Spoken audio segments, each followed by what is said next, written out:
हुकूमत का आज आईनी तरमीम लाने का फैसला। वफाकी काबीना एक इजलास भी तलब। इजलास में आईनी तरमीम के मुसवदे की मंजूरी दी जाएगी। मुजवजा आईनी तरमीम के तहत सुप्रीम कोर्ट के जजेस की मुद्दत मुलाजमत 65 से 68 साल, हाई कोर्ट के जजेस की मुद्दत मुलाजमत 62 से 65 साल हो जाएगी।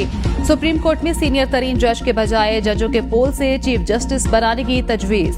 चीफ जस्टिस की तकर्री के लिए जुडिशल कमीशन और पार्लिमानी कमेटी के मुश्तरका इजलास की तजवीज। आईनी तरमीम पर हिमायत के लिए अशाइयों का एहतमाम। वजीर आजम के अशाइये में नून लीग और इत्तेहादी जमातों की शिरकत। वजीर आजम की अरकान को पार्लियामेंट में हाजिरी यकीनी बनाने की हिदायत। बिलावल भुट्टो का भी पीपल्स पार्टी अरकान के एजाज में अशाइया। पीपल्स पार्टी के अरकान पार्लियामेंट को कौमी असम्बली और सेनेट इजलास में हाजिर होने की हिदायत।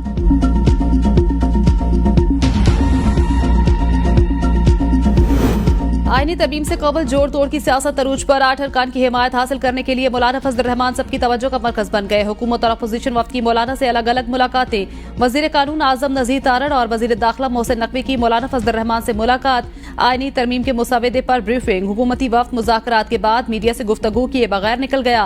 मौलाना फजल रहमान के घर से लौटते ही वजीर आजम से आजम नजीर तारड़ और मोहसिन नकवी की मुलाकात की तफसीलात से आगाह किया। पीटीआई वफ्द हुकूमती वफ्द की मौजूदगी में मौलाना फजल रहमान की रिहायशगाह आकर वापस रवाना हुआ। हुकूमती वफ्द के जाते ही तहरीक इंसाफ का वफ्द मौलाना फजल रहमान के घर दोबारा पहुंचा। मौलाना फजल रहमान ने पीटीआई वफ्द का इस्तकबाल किया। वफ्द में उमर अयूब, शिबली फराज, असद कैसर और साहबजादा हामिद रजा शामिल।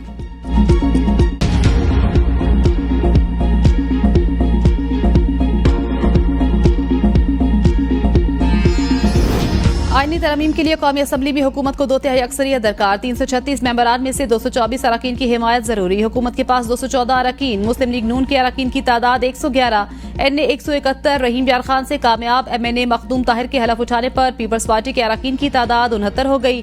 MQ पाकिस्तान 22, काफ लीग 5, इस्तेकाम पाकिस्तान पार्टी 4, मुस्लिम लीग ज़िया नेशनल पार्टी और बलोचिस्तान अवामी पार्टी का एक रुकन शामिल। अपोजिशन अरकान की तादाद 99। सुन्नी इत्तेहाद कौंसिल 80, आजाद अरकान 2, जेजू आईफे 8 अरकान के साथ मौजूद। BNP मेंगल, मजलिस वहदत अल मुस्लिमीन और पश्तूनख्वा मिली अवामी पार्टी का एक रुकन शामिल। सेनेट में 2/3 अक्सरियत के लिए दरकार नंबर 64। हुकूमती इत्तेहाद की तादाद 59। पीपल्स पार्टी के अरकान की तादाद 24। मुस्लिम लीग नून 19, BAP 4, MQ और ANP के 3 अरकान। PTI के सेनेटर्स की तादाद 17। हामिद खान सुन्नी इत्तेहाद कौंसिल के मेंबर। मुस्लिम लीग काफ और नेशनल पार्टी का एक रुकन। आजाद अरकान की तादाद 5 है। काबीना इजलास में आईनी तरमीम का मुसवदा पेश किया जाएगा। बैरिस्टर अकील मलिक की तस्दीक। कहते हैं आईनी तरमीम के लिए हमारे नंबर्स पूरे, मौलाना हमारे साथ हैं, इसकी ना तस्दीक और ना तरदीद कर सकता हूँ। मुख्तसर फैसले के बाद वजाहती फैसले ने मजीद उबहाम पैदा कर दिया है। मैं अब भी इस बात पर कायम हूँ, 41 अरकान आजाद हैं। कोई शख्स सर्टिफिकेट जमा कराने के बाद अदालत के जरिए तब्दील नहीं करा सकता।